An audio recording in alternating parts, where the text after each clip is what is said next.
말씀은 이사야 55장 6절에서 7절 말씀으로 죄책감을 바르게 다스리는 습관을 가집시다라는 제목으로 여러분들과 은혜를 나누고자 합니다. 믿음의 삶을 사는 영적 습관 만들기 시리즈 12번째 시간입니다. 그리스도인의 가장 큰 기쁨은 무엇일까요? 그것은 바로 죽어서 지옥 갈 수밖에 없는 우리를 하나님께서 예수 그리스도를 통해 그의 보혈로 영원히 죄 씻음 받게 해주셨다는 것입니다. 그로 인해 우리가 무엇을 받았습니까? 구원을 선물로 받아서 천국 갈 수 있는 백성이 되었다는 것입니다. 아무런 자격도 없는 우리를 용서하신 하나님의 무한한 그 자비하심에 우리가 놀라지 않을 수가 없습니다. 그것에 우리는 감사하면서 살아야 되는 줄로 믿습니다. 그런데 우리는 그것을 감사할 때도 있고 감사하지 못할 때도 있습니다. 마음껏 누리지 못할 때가 있습니다. 언제 그럴까요? 그것은 바로 우리가 죄를 지었을 때 그렇게 되곤 합니다. 내 죄가 아직 해결되어지지 않았다는 생각을 많이 가질 때가 있습니다. 그것은 왜 그렇습니까? 내가 예수를 믿음에도 불구하고 아직도 죄를 짓는 삶을 살아가고 있기 때문인 것입니다. 아니, 나는 아직도 이렇게 많이 죄를 짓고 있는데 어떻게 하나님은 나를 용서하셨고 하나님이 나를 용서하셨다 하더라도 왜 나는 계속 죄를 짓고 있는 것인가? 마냥 좋아할 수는 없는 노릇인 것입니다. 그래서 하나님도 용서하신 우리를 우리 자신이 용서하지 못하고 스스로 우리를 죄인으로 취급할 때가 있다는 것입니다. 그것을 무엇이라고 합니까? 그것을 잘못된 죄책감이라고 이야기하고 있습니다. 시편 103편 12절에 이렇게 기록되어 있습니다. 동이 서에서 먼 것 같이 우리의 죄과를 우리에게서 멀리 옮기셨으며. 아멘이십니까? 하나님께서는 우리의 죄과를 우리에게서 멀리 옮겨놓으셨다고 말씀하고 계십니다. 그런데도 우리는 아직도 죄와 가까이 있는 것 같습니다. 그 죄로 인해서 정죄하는 마음을 계속 살고 있습니다. 왜 그렇습니까? 그것은 우리 안에 있는 죄책감을 바르게 다스리지 못했기 때문인 것입니다. 우리 안에 죄책감이 어쩔 때는 성령의 역사하심이 있을 때도 있지만 어쩔 때는 나를 죄에서 멀리 보내지 못하고 말씀대로 살지 못하고 말씀을 믿지 못하고 하나님이 나를 구원하셨다는 그 구원의 뿌리까지 흔들릴 수 있게 하는 그런 악한 역할을 한다는 것입니다. 그렇기 때문에 우리가 필요한 게 무엇입니까? 바로 이 죄책감을 올바르게 다스리는 방법이라는 것입니다. 우리가 녹지 못하는 죄책감은 왜 생기는 것일까요? 어떤 사람은 도덕적인 문제라고 말을 할 수가 있습니다. 또 어떤 사람은 반복적으로 죄를 짓는 나의 모습에 실망하고 또 나에 대한 분노일 수가 있습니다. 또 어떤 사람은 그 잘못된 죄책감을 가지고 성경이 언급하지도 않는 규율을 창안하여 다른 사람을 통제하거나 조종하려고 하는 경우가 있습니다. 이것은 주로 어머니들이 아이들에게 하는 경우가 있습니다. 야, 너 오락실 가면은 너 지옥의 불에 빠질 수밖에 없어. 너 밤에 나쁜 것 보면은 너 마귀가 잡아간다. 이런 식으로 끊임없이 죄책감을 통해서 그 죄책감을 느껴서 어떤 사람을 조종하거나 아니면은 통제하려고 하는 그런 일들이 있다는 것입니다. 그래서 이 죄책감은 어떻게 만듭니까? 우리를 죄와 가까이 만들어 버린다는 것입니다. 그렇기 때문에 우리는 이 죄책감을 그냥 내버려 두지 않고 바르게 다스려야 할 줄로 믿습니다. 우리가 믿고 의지해야 되는 것이 무엇일까요? 그것은 바로 하나님의 말씀입니다. 그런데 하나님은 우리에게 이렇게 말씀하셨습니다. 너가 하나님께로 돌아오기만 하면은 하나님께서 너를 넉넉히 용서해 주실 거야 라고 말씀하고 있는 것입니다. 그렇기 때문에 우리는 하나님의 종으로서 하나님의 말씀으로 우리가 어떻게 이 죄를 우리에서 멀리하고 혹여나 우리에게 죄책감이 생겼을 때 어떻게 우리가 이 죄책감을 해결해야 될지 알아가는 은혜가 있기를 바랍니다. 우리가 잘 아는 성경 말씀이 있습니다.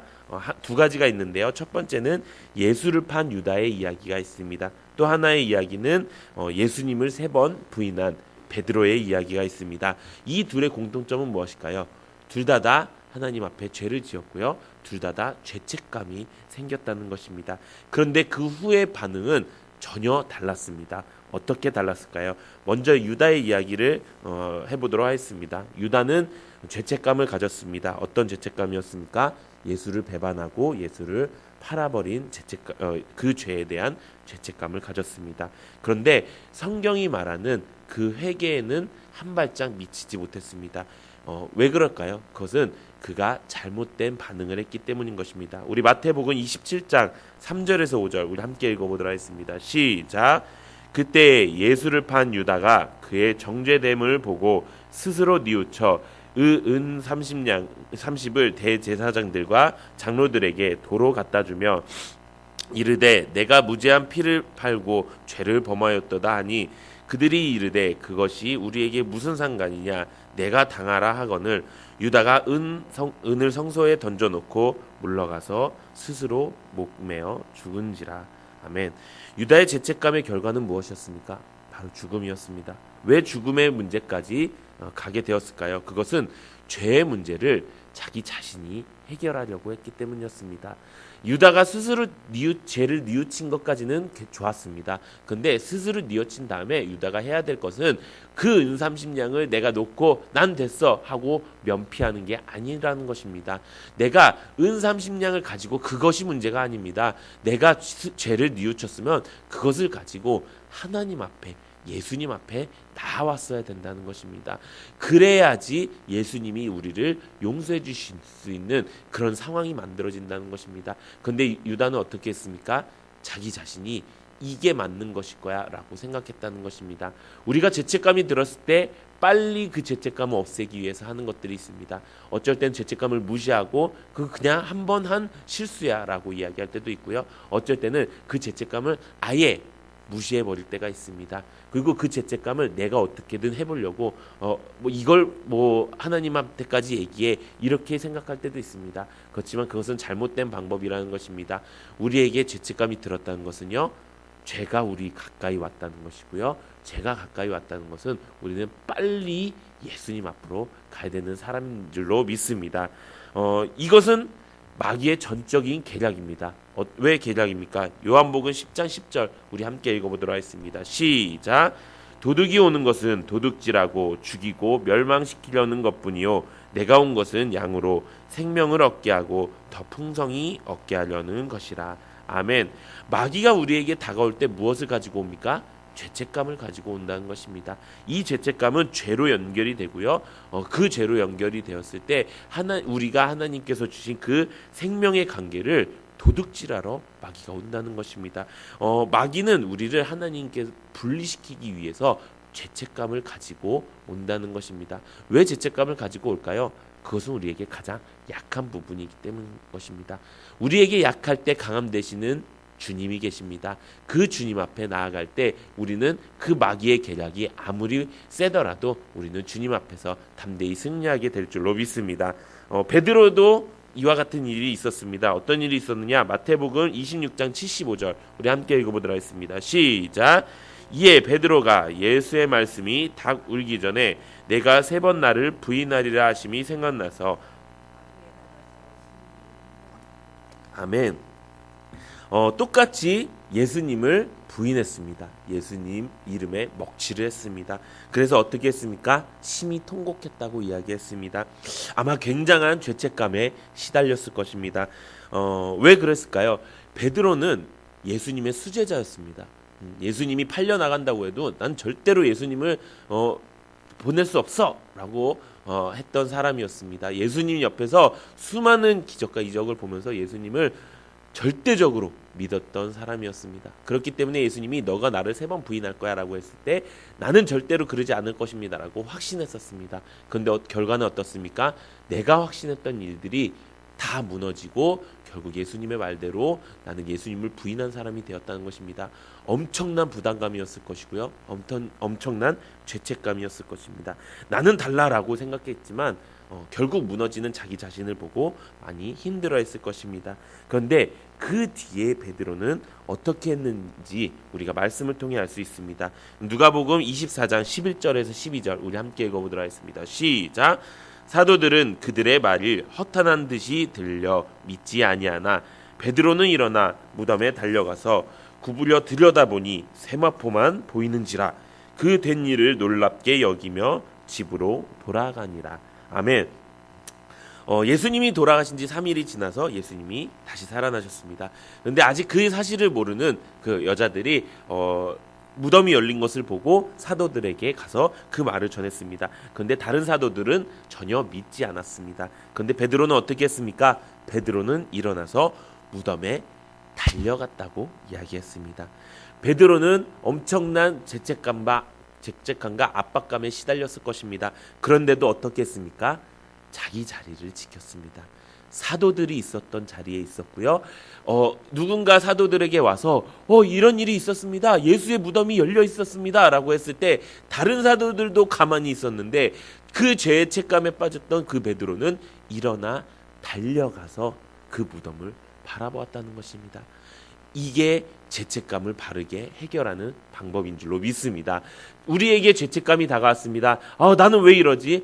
나는 왜 이렇게 계속 무너질까? 나는 왜 죄를 계속 이기지 못해? 라고 했을 때 많은 사람들은 그 죄책감에서 떨어지기 위해서 수많은 것들을 내려놓고 내 자리를 떠나려고 합니다. 근데 그 방법은 잘못된 방법입니다. 그 방법은 마귀가 와서 우리를 잡아먹을 수 있는 방법이라는 것입니다. 우리가 주일날 말씀을 들었죠. 우리가 시험에 빠졌을 때 어떻게 해야 됩니까? 우리가 시험에 빠졌을 때는요, 자기 자리에서 하나님 앞에 지혜를 구하고 인내하면서 내가 더 열심히 나가면서 두런두런하지 않는 것입니다. 마찬가지인 것입니다. 내가 죄에 빠져서 시험에 들었을 때, 내가 죄책감이 들었을 때 마귀가 우리를 틈타지 못하도록 내 있는 자리는 어디입니까? 바로 예수 안에 있는 자리, 예수 안에 공동체에 있는 자리에서 내가 하던 일 그대로, 아니 그것보다 남들보다 더 열심히 무덤에 달려가고 그것을 확인하고 그런 일들이 하나님 앞에 나올 수 있게 하는, 죄책감을 이길 수 있는 방법이라는 것입니다. 그랬더니 어떤 일이 생깁니까? 예수님께서 부활하셔서 베드로의 죄책감을 싹 해결해 주신 일이 성경에 기록되었다는 것입니다. 우리 요한복음 21장 15절에서 17절 우리 함께 읽어보도록 하겠습니다. 시작. 그들이 조밥 먹은 후에 예수께서 시몬 베드로에게 이르시되 요한의 아들 시몬아, 내가 이 사람들보다 나를 더 사랑하느냐 하시니 이르되 주님 그러하나이다. 내가 주님을 사랑하는 줄 주님께서 아시나이다. 이르시되 내 양을 먹이라 하시고 또 두 번째 이르시되 요한의 아들 시몬아, 내가 나를 사랑하느냐 하시니 이르되 주님 그러하나이다. 내가 주님을 사랑하는 줄을 주께서 아시나이다. 이르시되 내 양을 치라 하시고 세 번째 이르시되 요한의 아들 시몬아, 내가 나를 사랑하느냐 하시니 주께서 세 번째 내가 나를 사랑하느냐 하심으로 베드로가 근심하여 이르되 주님 모든 것을 아시오매 내가 주님을 사랑하는 줄을 주께서 아시나이다. 예수께서 이르시되 내 양을 먹이라. 아멘. 이 말씀은 예수님께서 베드로에게 내가 나를 사랑하느냐 3번을 물어보신 장면입니다. 이 장면이 왜 3번을 물어보셨느냐? 베드로가 예수님을 3번 부인했기 때문에 그 3번 부인한 것을 어떻게 보면은 다시 한번 베드로에게 기회를 주신 것이라는 것입니다. 저는 이 말씀을 읽을 때마다 코끝이 찡합니다. 예수님을 부인할 것이라 했지만 정말 부인한 예수님 베드로를 보고 예수님께서도 마음이 상하셨을 것입니다. 그런데도 불구하고 그 베드로의 마음을 깊이 아시고 베드로에게 깨달을 때까지 3번을 말씀해 주신 것입니다. 마지막에 베드로가 근심하여 주님께 대답하여 이르되 주님 모든 것을 아시오매 내가 주님을 사랑하는 줄을 주께서 아시나이다. 아멘이십니까? 우리는 이 말씀을 우리의 말씀으로 듣고 내가 죄책감이 생겼을 때 어떻게 해야 될까? 내가 죄를 해결하지 못했을 때 어떻게 해야 될까? 그것은 바로 하나님 앞에 내가 주를 사랑하는 줄을 주님께서 아시나이다 라고 이야기하는 우리가 되어야 되는 줄로 믿습니다. 오늘 본문 말씀이 바로 이 말씀입니다. 하나님께서 내가 죄를 지었을 때 하나님 앞에 나올 때 하나님께서는 어떻게 해주시느냐? 우리 오늘 본문 말씀 6절 7절 이사야 55장 6절 7절 우리 함께 읽어보도록 하겠습니다. 시작.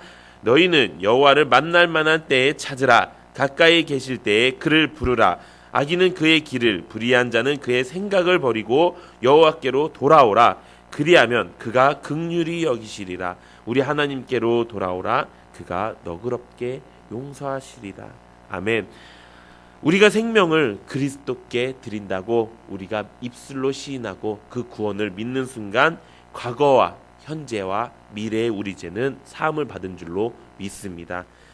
왜 그렇습니까? 하나님의 의가 만족되었기 때문인 것입니다. 그렇다면 우리가 해야 될 것은 무엇입니까? 하나님과의 사귐을 유지하고 의뢰하고 그대로 순종해야 되는 줄로 믿습니다. 그렇게 하기 위해 가장 필요한 것, 우리를 죄에서부터 멀리 떨어뜨려 놔야 된다는 것입니다. 그것은 어떤 것입니까? 나에게 죄책감이 올 때마다 그것을 그냥 내버려 두지 않고 그냥 무마시키지 않고 그것을 정확하게 성령 하나님이 주시는 사인이라고 생각하고 하나님 앞에 더욱더 나아오는 것입니다. 하나님 앞에 더욱더 열심히로 사역하는 것입니다. 그렇게 될 때 우리는 하나님의 너그럽게 용서하심을 경험하게 될 줄로 믿습니다. 말씀을 정리하겠습니다. 우리에게 다가오는 죄책감을 바르게 다스리지 못하면 마귀가 틈타서 결국 우리를 죽이고 멸망시킬 수 있습니다. 죄책감이 들었을 때는 그 죄를 반드시 해결해서 하나님 앞에 바르게 나가야 되는 줄로 믿습니다. 그래서 죄책감을 숨기려 들지 말고 그냥 넘기려 들지 말고 하나님을 부르고 하나님께 더 나아가서 오히려 그 시험이, 그 죄책감이 우리로 하여금 하나님께 더욱더 잘 붙어 있게 만드는 그런 귀한 역사가 우리 성도님들께 넘치기를 예수님의 이름으로 축원드립니다.